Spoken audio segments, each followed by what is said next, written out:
កុំឈប់រៀនព្រោះបានឈប់ពីសាលាបើថ្ងៃនេះអ្នកមិនបានរៀនបន្តដល់សាកលវិទ្យាល័យសូមកុំគិតថា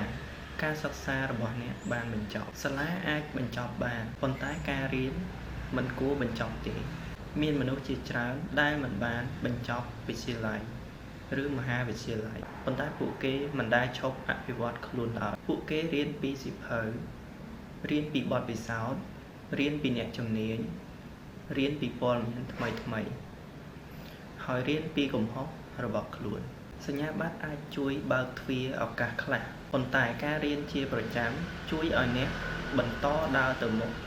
មិនថាអ្នកស្ថិតនៅទីណាក៏ដោយចំណេះដឹងសពថ្ងៃមិនមាននៅតែក្នុងថ្នាក់រៀនទេវាមាននៅក្នុងសៀវភៅការបង្រៀនតាមអ៊ីនធឺណិតការស្ដាប់អ្នកដែលមានបទពិសោធន៍ការហ៊ានសួរនៅពេលអ្នកមិនដឹងថ្ងៃដែលអ្នកឈប់រៀនគឺជាថ្ងៃដែលអ្នកឈប់រីកចម្រើនដូច្នេះមិនថាអ្នកបានរៀនដល់ថ្នាក់ណាទេសូមរក្សាទម្លាប់រៀនអ្វីថ្មីមួយជារៀងរាល់ថ្ងៃព្រោះការអប់រំពិតប្រាកដគឺជាការសិក្សាពេញមួយជីវិតវីដេអូនេះមានតម្លៃសម្រាប់បងប្អូនទាំងអស់គ្នាសូមជួយចុច follow ហើយនិង share ម្នាក់មួយផងដើម្បីជាការលើកទឹកចិត្តដល់ខ្ញុំ